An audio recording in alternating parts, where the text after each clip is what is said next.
skin, hips and my waist, under your fingertips.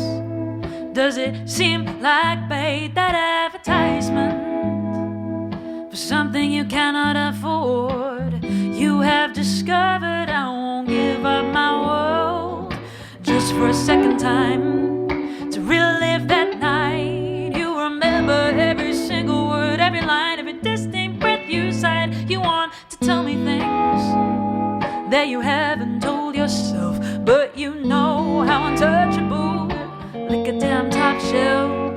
'Cause I am not yours, I am not yours,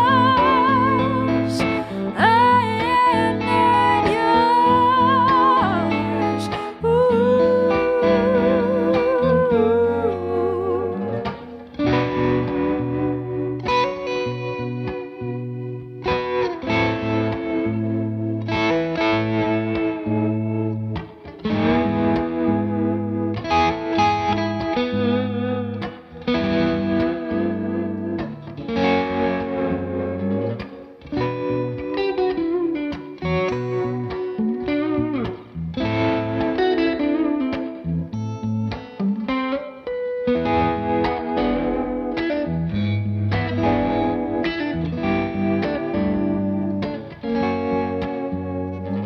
Trying to catch my eyes more than one time, successfully unlocked my crooked smile. Go on, show some teeth, drive this crowd wild, a performance for one, might keep this girl high, but I am not yours,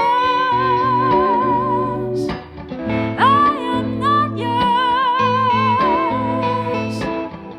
I am not yours. Ooh, ooh.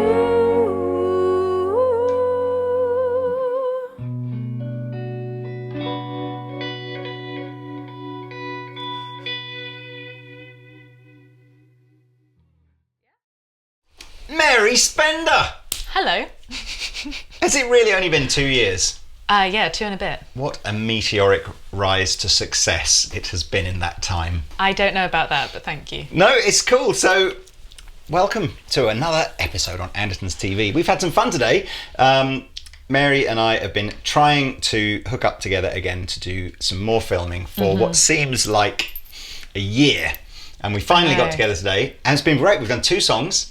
Yep. One of which might be in this video and one of which will be separate. And yeah, it just seems like yesterday that I'd said, hey, Mary, I've seen you on YouTube and you've got like 5,000 I followers didn't even or have something. that. Really? No, it was like 3,000. And I was like, but I like what you do. Come on, tell the world. And then what happened? I mean, well, thanks to Andertons, it blew up my channel. It was going to anyway. Well, we just jumped onto your coattails. I don't know. It all kind of just worked out. Like, I'm still doing it. I think that's the fun part. It's like it's still part of my thing, and it's very much my thing, and it's grown so rapidly. Yet I've put in a lot of work as well. So like it's been every week for the last 3 years, and yeah. But that is now. I think now, you know, even my 6-year-old daughter, who at a recent school's day that they had, and everyone was like, so what do you want to do when you grow up? Oh no. And there's 6-year-old girls, and probably boys as well, all going, I want to be on YouTube, or it's like, it's not a real job. It's like, what are you doing? But maybe that's just me being old school. It is a real job, and you are testament to the fact that you've made it your job. So so if someone out there is going, okay, I might be a bit late to the party now, but that looks like a cool career, what have they got to do? I mean, it could be late to the party for some realms of YouTube. I don't know about anything other than guitar, but I feel like with guitar, if you have something to share that's slightly different to what other people are sharing, and also no one's lived your life, so you have a different story to tell, I think that's what's super interesting, and people are always going to want to watch that. So I think you have to have the skill set to be able to make something unique. So I think if you just want to be a YouTuber, then that might be quite difficult. But if you're a musician and you want to use YouTube as a tool to get your music heard, then it's most definitely still. Which one is still it, do you there. think, then? And, you know, is your YouTube personality, Mary Spender, there to promote your music, or is your music part of promoting like a Mary Spender personality? Because then that's, you know, there's an income to be made from being a personality as well as there is being a musician. I know the two are interlinked, but I'm interested to see, you know, philosophically, which do you know, as I say, is the music there to kind of just be part of your personality in a sort of a bigger YouTube thing, or is it all about pushing the music? I think it's now it's different than maybe where it was, but it's always about the music. Like, I think me playing and singing up on stage is still the goal. Yeah.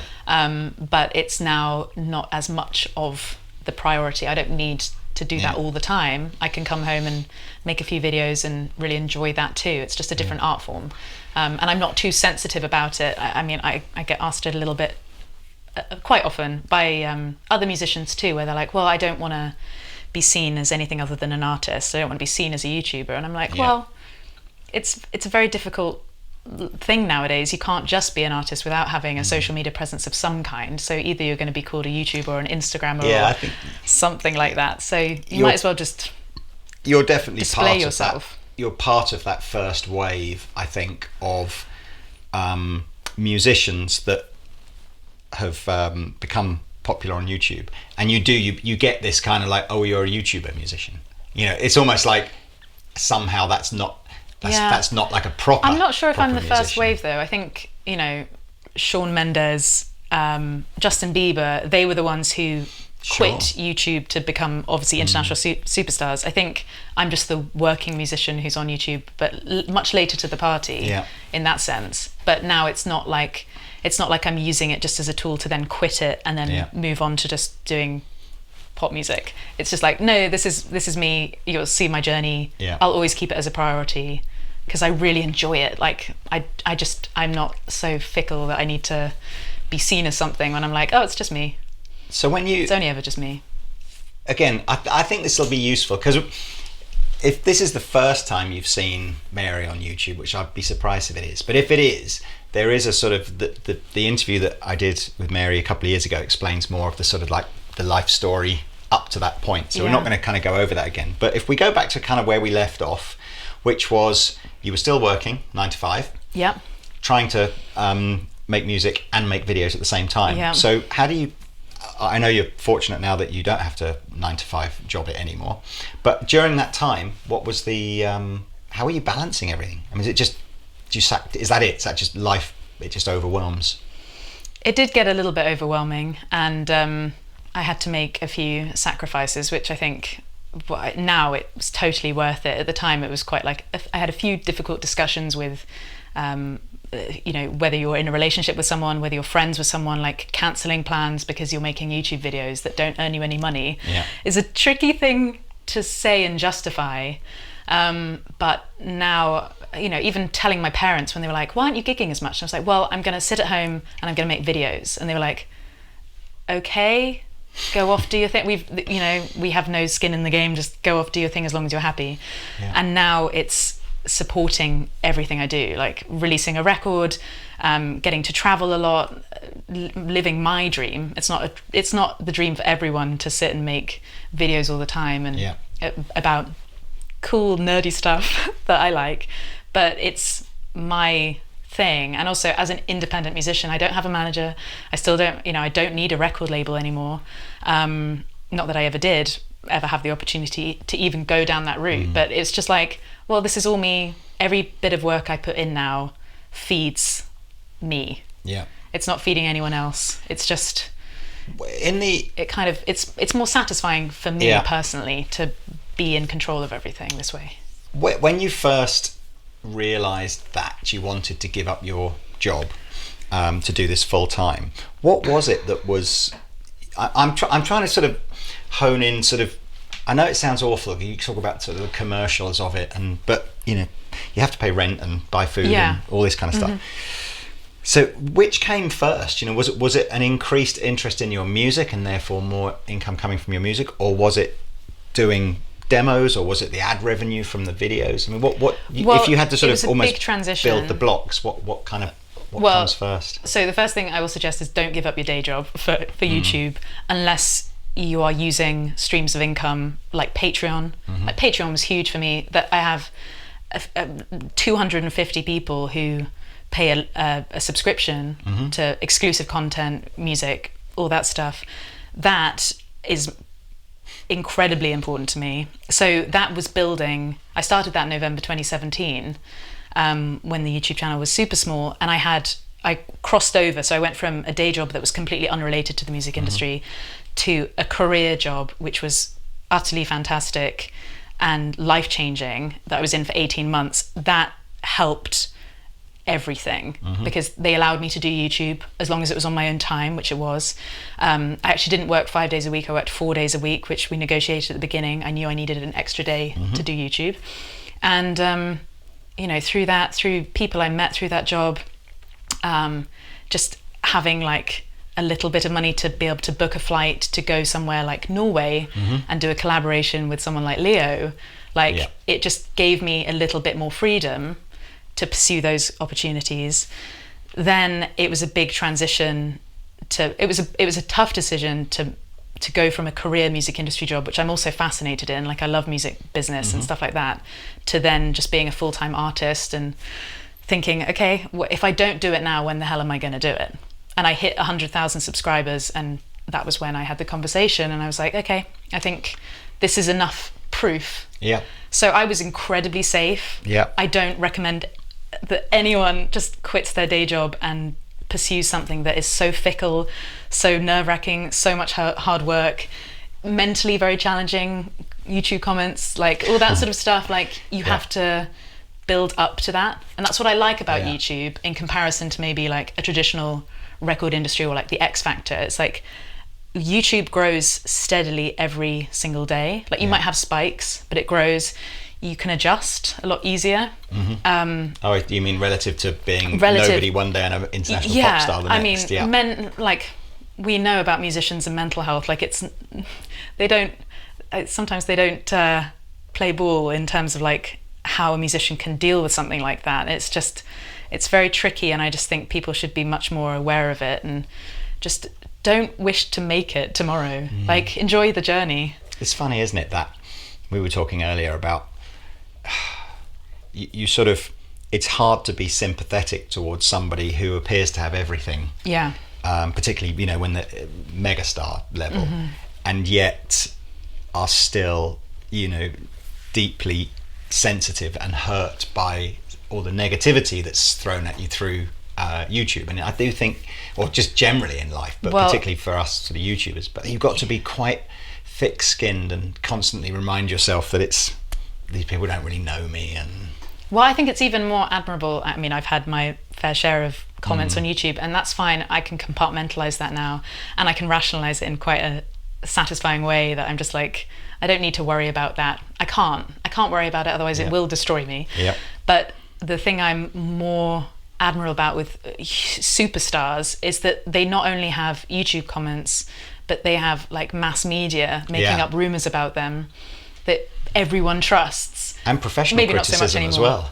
Professional criticism. As in, I didn't, somebody writes in a magazine that here's all the reasons why I didn't like their latest music or film and that's kind of where I'm like, okay, your audience does have to like what you're doing, but listening to all those criticisms and stuff, I just sort of, I'm too nervous to even try and think about that. Like it's just too much. So I think the steady progression, also knowing that you're kind of in control, like I can make my videos, I don't have to worry about writing certain types of songs. I'll just write the music that feels good.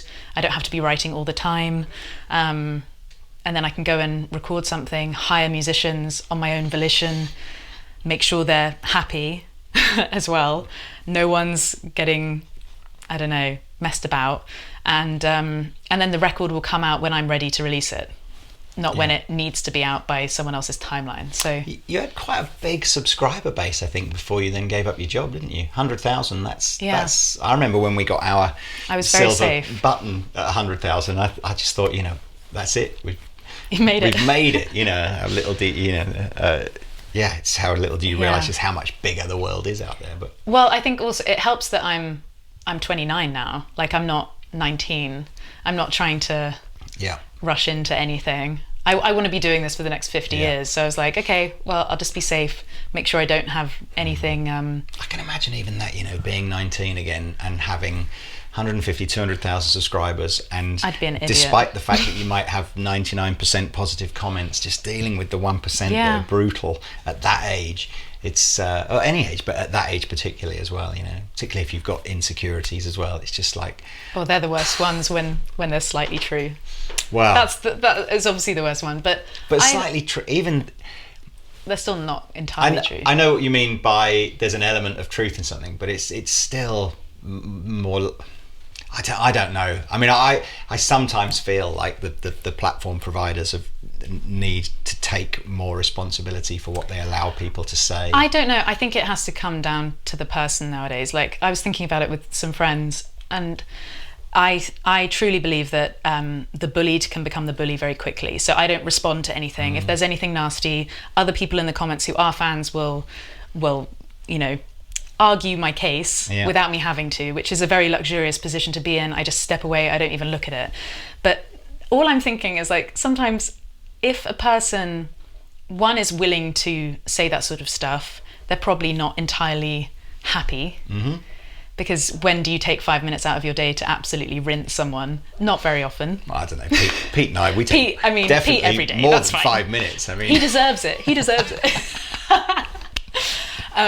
But my thing now is like, I wonder whether would your wife, would your mother, would your daughter still respect you, and vice versa, would your husband, you know, whoever you're with, whoever's your family. I like to think that most people want to be respected and admired by their own close loved ones. You kind of hope that's the thing. If they saw the things that you were posting underneath my videos, do you think they'd still feel that way?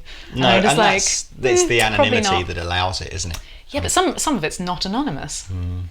Anyway, I don't really like talking about it all that much because it's just like, it's part of the game. You're always going to have criticism. Whether you have a group of students and you're a university lecturer, you're going to have criticism. If you have an audience, you get it. So you should. I don't know if you've done any extended video on this kind of stuff, but I think you handle that side of YouTube. I think arguably better than anyone I know that's on YouTube. I literally agree promise with you. It's No. you probably get. Yeah. I guess as a female artist, you get criticisms that male artists, you know, well, not criticism is the wrong word, posts that male artists probably just don't have to deal with in that types of posts. Yeah. And yet, you rise above it in a way that lots of other people I know that have been doing it longer than you have and are older and probably don't get half as many criticisms don't, you know, still. But you should do it. You should, because I think that's probably the most dangerous part. I think of social media generally is getting sucked into the negativity sometimes. I think, it's the easiest way, and I know it's hard because like sometimes when you had, like when I was in my 9-to-5 job, on my lunch breaks, I would respond to every single comment underneath my video because it wasn't getting many hits, and there wasn't getting many comments, but it would double the comments. I was creating conversations. It was lovely, really, really lovely environment. And then you get exposed to a larger audience, whether it's through another channel, whether it's through a more successful video, and people are gonna feel like it's forced upon them sometimes. So you kind of just have to grin and bear it a little bit. Like you're like, okay, they will go away, or they'll learn to love it. Yeah. Or they'll like, you know, be horrible for a second. And then sometimes I get comments where it's like, I really didn't like you at first, but now I really, you know, so and so. And it's just strange. Cause I get the opposite. You were all right at the beginning, but now you're so annoying. It's like, get off my TV screen. It will get to that stage for me too. I don't know. I just think, what do you want? If you're a musician, you're gonna have to have some criticism. If you want to play in front of people, not everyone's going to like it. So I don't know. Like, what's the other option? I just sit and cower in my studio. Yeah, you stay in your 9-to-5 job and don't put your head above the parapet. But exactly, but that wasn't an option because I was completely smothered by the finance job. Yeah, like the finance, it was fine. It was a good, safe job. But I was trapped because I was doing music at the weekends, in pub gigs, cover gigs, which I really enjoyed, but I knew I didn't want to be doing it forever in that realm. And I didn't have any other choice. Yeah. Like, if I was going to do this, I was going to be doing it alone, because I didn't have any interest from anyone else. Yeah. Because I wasn't making commercial music, and I also wasn't all that great. Like, I was, I was still learning my craft, still practicing everything, like still figuring stuff out. And I remember coming on here, playing Primrose with you, and the reaction to that song that I'd been playing for 3 years beforehand was insane. Like, I couldn't believe it. People suddenly liked it. They were like, oh, this is a good song. And that kind of just gave me a little bit of confidence to be like, okay, I don't need to search for other people's opinions all the time. Yeah. I can trust myself sometimes. Sometimes I make terrible music, but people just won't listen to it. I make terrible videos sometimes. People just don't watch them. Like, it's fine. You're not going to be consistent the whole time. And that's what I actually love about YouTube. I love that you'll have a little bit of success and then you'll fail the next video. And I love that. I love that challenge. I really just don't mind failing at all. Well, I mean, and that's... I think that's the key to it. Just fail over and over and over again. I think that there's a lot of truth in a sort of a slightly joking comment like that. I really do. But I failed from a very early age. So, like, I failed at music. I failed exams. There's no such thing as failing. There's only learning. Well, I literally failed things over and over again. Didn't get into things that I was meant to get into. It's just learning how to do like things differently. It's not failing. Well, and also until you're now my age, or even if you were 50, I get comments a lot about even people... even if you're just 50, she says, looking slightly out the side of her eye. No, knowing how close I didn't even believe your real age earlier. I wasn't lying. I just mean, even if you're 50 and nearly dead is what you meant to say. No, my God, you're so not. I mean, my mother is a great testament. She retrained to be a nurse when she was 46. She qualified. Say, my mother's 50 and she's still cool. Anyway, come on. My mother's 60 and still really cool. Okay, not that I've got a problem about it or anything. No. You obviously don't have any insecurities about your age, obviously. No. I just think there's nothing to lose at all. Like, you only have so much time on this earth. Like, if you're going to do it, you have to. I know I'm old. I don't have much longer left on this earth. I mean, give it a rest. That is not my goal. I mean, I get a lot of comments, you must get these too, where it's people saying, oh, I feel inspired to pick up the guitar because of your video or something like that. And I think that's my literal purpose. That's it now. I've just decided, like, if people are going to sit down, play guitar, and it's going to be a therapeutic moment for them in life, which is incredibly difficult and tough for the majority of people, if that brings someone some joy, then I'll just keep waking up and making videos about it. Good for because you. Like, but what else is there? Like, I mean, we were talking about lonely rock stars earlier, and I'm like, yeah, it gets lonely if you don't build a community and you don't sort of. It's the same with all us YouTubers, all becoming friends. Yeah. All these events that they're putting on, and you're in your studio, you're editing away, and then you're putting stuff up online, and it's not real human interaction. Then you come across someone who is also doing the same job as you, but in their own way, doing their own thing with their own business plan behind it. And suddenly you have this sort of like, it's like a kindred spirit. And that's really, really helping. Like, I've made a lot of very, very good friends who are in different countries all around the world, and just they're doing a similar thing, and we're all having the same struggles. And yeah, it's just, what do you want to do with your life? If you want to build an audience and be able to get to do the thing you really want to do, then you just have to get on with it. Okay, so I think, again, for anybody watching this that's thinking, okay, come on, I've got a burning passion inside me to do this, I've got some music or anything, could be anything that's inside of you want to go and do.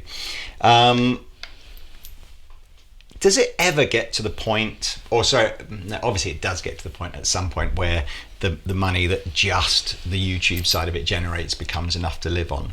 But I think in our industry, there's very, very few of those.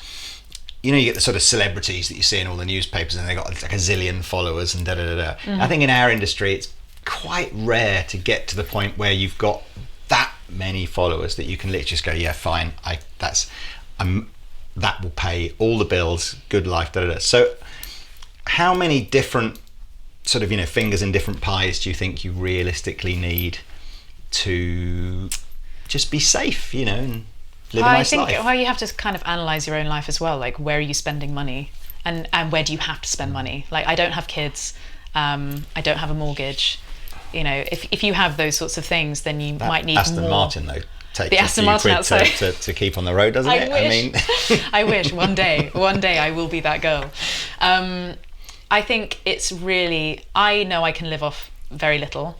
I luckily, despite my name, I don't have bad spending habits other than food. I really like food, and social situations and like seeing friends and stuff. But I don't know. I know people also think that I have a guitar spending habit, but still with this person. Yeah, it's nice to see an old 2015, friend. I know, which I saved up for in my finance job, despite everyone thinking that my daddy buys everything, which I do get a lot.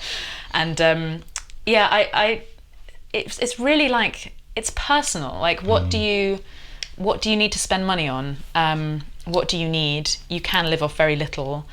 Are you trying to like match your friends and their expectations? I think what I meant was, rather than, I know where you're going. I was just saying, well, it was more like, you mentioned Patreon. Yeah, Patreon. You've got merch sales, presumably a little bit, and CDs, t-shirts, definitely. Yeah, so that, I just think I think you should, anybody launching into a sort of a YouTube thing should not feel that sort of almost anything's beneath them, and even if something just makes £50 a month or £100 a month, it's just like, okay, do a little bit of that, spend an hour or two of your month going, I'll see if I can grow that, maybe I can make it £200 a month. And then before you sort of know it, you're going, oh, okay, this life doesn't feel quite so difficult. And if one of those income streams dries up a little bit, it's not like the world is over. You say, okay, I'll find some different ones. And you can be quite matter of fact about it. Like with my merch store, it's not going to be the same as someone else's merch store online. Like I like the idea of having CDs on there, but I want to do sort of different releases and different sort of drops now. Whereas before I was just letting things sit in stock all the time, and it's like you have to have business plan. You have to have a business plan and streams of income that you can actually manage. If you're not at home sending out merch all the time because you're out on tour, you need to be wary of that, or you need to be taking it on tour and stuff like that. Things like DistroKid for me is the way I put music on Spotify, sell it on iTunes. That's an income stream. YouTube AdSense, it's never really been a lot of money for me because it's steadily growing, but now one video has helped. And so it's sort of making sure that you're there. So many people do affiliate links, which I don't do just at the moment. I just haven't got round to organising it, but that would be another stream of income. People doing guitar courses, like that is most definitely something I'm looking into and want to do, because I play slightly differently to someone else, and maybe people might want to learn that, or my philosophy on songwriting, or how I sing. So it's loads of different things. And then sponsored videos, like I'm pretty open about them. And then other opportunities come back. I've actually got one opportunity which I can't talk about yet, which is so unlike me, that will become public next year. That was just an outrageous opportunity. Is this the thing that you told me about ages ago about sort of? Possibly. I think it is. Like, I think as so. in, possibly might have something. Can't see what I'm saying. I can't even see what you're saying. But I mean, I think it's that. I think it's that. Which could be cool. It's going to be really cool. But wouldn't it be funny if we're actually talking about two different things? But I think it's really cool. And it's an American thing, isn't it? Right? Kind of, yeah. Probably two different things. Anyway. No, I think it is. I think it is that. And that was an incredibly exciting opportunity, and that came from music initially, and then through me talking online, and that just... I know what it is. It is what it, I think it is. Yeah. That's going to be awesome. I thought that was happening already, so that's next year now, it's already happened, like everything's sorted, just it won't come out until next year. Well, so things like that you'd never even imagine from uploading guitar YouTube videos happen. So if you're not putting yourself out there, then you never know who's watching. This is very true. And this is the strangest thing about what's happened to you recently. It happened with me and Gary Clark Jr. Gary Clark Jr. He's the other bad cool person. I know. I met him by accident, kind of. So cool. At Montreux Jazz Festival last year. Nice. And then ended up. This is how my life has changed. I went to Montreux Jazz Festival. Ended up. I was a bit. I shouldn't say this. It's going to ruin my reputation. I'd had a few drinks. And then I got up on stage and played. Mary God knows what Alice I played. Spender, or whatever your God middle knows name what is. I played. Come on, tell us what your middle name is. I mean, I'm not so well behaved that everyone needs to Mary's pretend mum, that I'm please not post 29. in the comment section what Mary's middle name is, so that when I tell her off, I can sound more like her dad. Oh God. Anyway, so Gary Clark Jr. now follows me on Instagram. Really? Isn't that insane? Well, John Mayer still doesn't follow me on Instagram, so you've beaten That's all right. me on You're that best one. friends with him But anyway. I am best friends with him. You don't need to be absolutely. exclusive on social media, darling. Oh man. Well, look, I feel like we need to talk more music and gear and stuff, because much as that was an interesting life lesson on, what you've done on YouTube. And where are you at now, subscriber-wise? 250? No, 200. 200.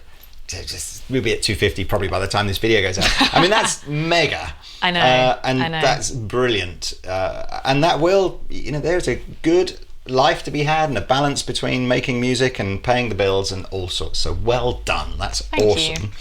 But I'm more interested in when I last saw you, or not when I last saw you, but when you were last on. We did a patronising video where I helped you buy a guitar rig because we obviously assumed you knew nothing. But you bought an amp and you bought some pedals, and I don't think much has changed by the looks of things. So I must have given you stellar advice on what to buy. This is my little travel setup. I mean, I haven't been gigging all that much, so I don't have like a huge. Although that pedal board, I'm so envious of that. Oh, you want to see Pete's pedal board? I know. That's the baby one. That's the it's baby got like one. one 3 times the size of that. I know. I've still got so much to still learn. Like, that's what I also like about guitars, is like I'll never be an expert in any of it, but I get to enjoy the journey of learning about it. Gear wise, I'm on an Orange Rocker 15. Very cool. Which I can see over there, and a 2x12 vertical cab. Oh, literally that, because you had a combo before, didn't you? Not that cab. Or did you have a I'm a different TH30 cab. when you came in? Wasn't it TH30 that you liked? I had a Orange Rocker 32. Right. Okay. Yeah. Yeah, and now I've got the head instead of having. I had a combo. Yeah. Where it was stereo. Yep. Yeah, pedal wise, still haven't gone on that pedal show. Mick and Dan, come on. I know, call them out. No, they're very busy. That's why they haven't invited you on. You only got 3 pedals. That's why. I know. I'm an abominable human being. I do have this Martin though, which is my pride and joy. So Turnip Greens you're using for a bit of distortion, a bit of reverb. I still have it on my pedal board because I wrote a song that has this one specific reverse reverb. Ooh. And so I just still have it, and also it's sentimental as well because it was like the first YouTube video that did really well. Hall of Fame, I've added that on, and then the compressor. I mean, I compress all my guitar playing because of playing with my fingers. Is that that's just stylistically because it's too just to even everything out. Too percussive otherwise, or not? Yeah, I know what you mean. Well, it kind of adds to that sometimes too, but it just, I don't know, it just helps. It just helps. And me. how come that guitar? I mean, that guitar that was with you before you were on YouTube. Yeah. And how have you managed to not buy? Like well, 17 more guitars. Oh, I do have a few more guitars. guitars. Come on, tell me through. What have you bought since your Well, I have the stardom? Vigier Indus already, which is white. And have I seen that one? I don't know. And I just swapped out the pickups, actually. I restored it back to its former glory because it did have the little Thunder in it, but because I wasn't gigging anymore, I wasn't really using it. So just had that to add something else to my repertoire in terms of like studio recordings, because that's mainly what I've been working on. I've got the Ernie Ball Music Man St. Vincent limited edition one. Oh yes. But I bought that November 2017. Wasn't that with the leopard skin? Yeah, it's filthy. It's wicked. It is so wicked. It's also signed by her as well, which is really cool. I met her really briefly. She wouldn't remember. Cool. She seems really cool. Yeah. Oh my god! If you ever have her in like here, ice cold. I'll just be in the corner being like, "Hey." Yeah, no, that would be a cool video. Don't show that. I can't. That will become a 10-second meme. It'll just go, me St. going, Vincent. St. Vincent, hey. I mean, I'd kill to have her on Tuesday She's Talks. cool. She's really cool. I've seen her a few times now, and just that stage show and her band and her way of playing is just very unique, very cool. And what she's done with that guitar is it's outliving her now, which is very, very. For sure. It's the dream, isn't it? What else? I got a Silver Sky. You didn't. Actually, I know you did. I did. Even we haven't got Silver Skies. It's just like, we got to get Silver Skies. I did get a Silver Sky. Thank you, I'll PRS. ask John next time we're at dinner. Yeah, you and your bestie, John. God. What else have I got? People are gonna crucify me for not remembering what guitars I have. Strats, Tellys, Les Pauls. Nope. No, 335s. Nope. Thinking about a 330. Oh, cool. Thinking. That's Gary Clark Jr.'s had that effect on you, I think, hasn't it? I think doesn't he have sometimes. It's actually Dan. Dan of Steinhardt. That Pedal Show has he got just 330. No, he's just been like, do you know what you need? And he keeps saying it. He's been saying it for 2 years, and now I'm like, yeah, I think I've been brainwashed. But I'm thinking of Heritage rather than Gibson. Maybe. Why? Because the Heritage ones are more. Never mind, I can't say that. I don't think I'm allowed to say What, that. more authentic? They're not, though. But they're so great. They are good guitars, but it's And like, they're kind of underestimated, I think. Yeah, I mean, I everyone don't goes for know. Gibsons. I Again, I'm going to get crucified for not well, having no, a Gibson. this is what's so great about it. I mean, for me, it's like, if you want a Les Paul, Get a Les Paul. you buy a Les Paul. If you want a Yeah. 330, buy a 330. I mean, the only guitar I would say, potentially, if you want a 330 and you don't want to blow all that dough, is get an Epiphone Casino. You know, it's a similar kind of vibe, but the neck's way, all way wrong less. for me. So Just too fat. Or... too fat. Like same with Les Pauls. Like I've never found. I mean, there's a reason I play this one. This has got such a beautiful slim neck. Like I've got different sized hands to other people, so I have to kind of accommodate for that. So when it comes to, I found one 335 in Norman's, but it just been sold, and it was probably like, God knows how much it was. It was like 1960 something. Yeah, loads and of it was money. utterly perfect. I did find a guild in Chicago Music Exchange. Sorry, dirty word. I've never been, but I tell you, You've never been? when you see the pictures of that store on the internet, that is like a died and went to heaven. It is store. a died and went to heaven moment. But I found something in there, and it was a 1962 something, and it was $1,000. And I should have bought it, and I didn't because I was like worried about money because I'm super safe. And it had gone the next day when I went in to buy it, and now I still daydream about it. Yeah, I can see And you it was with I beautiful. can see you with a 330 or a Casino or something, because they're completely hollow. So you've got this, you know, it's nice and lightweight, kind of cool sound, different sound, not as thick as a 335. You know, just sort of a bit brighter and a bit more jangly. Yeah. It's an interesting sound, and I think I sometimes, don't mind heavy guitars though, because this one's pretty chunky for what it is. Most of mine are. I kind of like having a bit of weight when I'm stood up on stage and just like. It's because you're young and healthy. It's like when you get to my age, obviously, anything. That's another greater thing. than That's another thing that's changed since I was last year. I actually go to the gym now. Like, Fair enough. That's Good the for thing. you. Yeah, I don't know. I don't know what I'm going to go for next. I don't need any more guitars. I mean, Tell me about this who needs beautiful any more? acoustic guitar. Because I mean, well, you were playing acoustic, weren't you, when we first met? And I'm trying to remember what it was. This bad boy. It wasn't that though when we first met, was it? It was not this. I got did this you earlier have? this year. I had a Tanglewood. Oh yeah, that's right. Yeah. Yeah. That's quite an upgrade. It's quite an upgrade. Yes, as long as I don't bash it on camera. There we go. And that's OM28. Or OM28E OM28. reimagined. Yeah. So it's got like vintage style tuners, and it's We just did it's my songwriting tool. We have a new acoustic presenter on Andertons TV who's great. A guy called Ben, a real mustard smoking hot acoustic player. And we did this shootout of shapes. So we just went to, come on, what is not the ultimate shape? I think we went for a super clickbait title of something like "Does Size Matter?" You know, like classic Andertons clickbait cheese. But we had like a Parlor, an OM, a Dreadnought, and a Super Jumbo. And honestly, the OM was the standout. It was great for picking, great for strumming, beautiful range of tones. And I was like, wow, I'm surprised that because I think the OM sort of lives in the Dreadnought shadow. You know, it's just. Yeah, it's a great guitar. I've never sat well with dreadnoughts. Literally, like they've never felt comfortable. This one, Rabir actually picked it up and he said, "Oh, this is like the perfect," and he summed it up really nicely. He was like, "This is the perfect acoustic for electric guitar players because it's like slim body, small body, and obviously then it just sounds great. Like it's a Martin."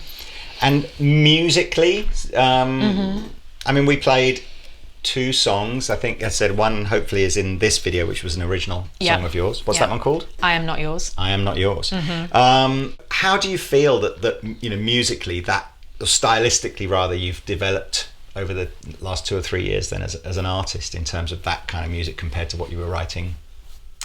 I think I've just sort of forgiven myself that I'm not necessarily going to be who I aim to be, but instead I can just be myself. So just trusting my instinct when it comes to songwriting. I thought I needed to co-write. I might still need to co-write every so often, but I really like just sort of hiding away and using it as a therapy tool, like writing down my thoughts and feelings, and coming up with guitar parts that aren't necessarily the standard thing that you might hear in a song, and sort of growing into my playing, growing into my voice. My voice is like finally sort of matured. So I know my limitations, I know what sounds good, I know where I need to change things up, both for guitar and voice. And yeah, just sort of going all in on storytelling, trying to be quite sort of autobiographical when I can be, so that it's always truthful to an extent. Things are dramatized, obviously. But yeah, I've written an EP that's 6 tracks that I started recording in March this year. And I'd sort of pieced it together before then, come up with all the songs, and then sort of like made sure it all works as a cohesive body of work. And then sort of went on a bit of a soul-searching trip around America and just got to work with some incredible musicians, and then came home and got it all mixed and mastered and artwork done, and now it's finally ready to be out in the world. So I'm quite excited about that. It's not quite where people might put me. It's quite rocky.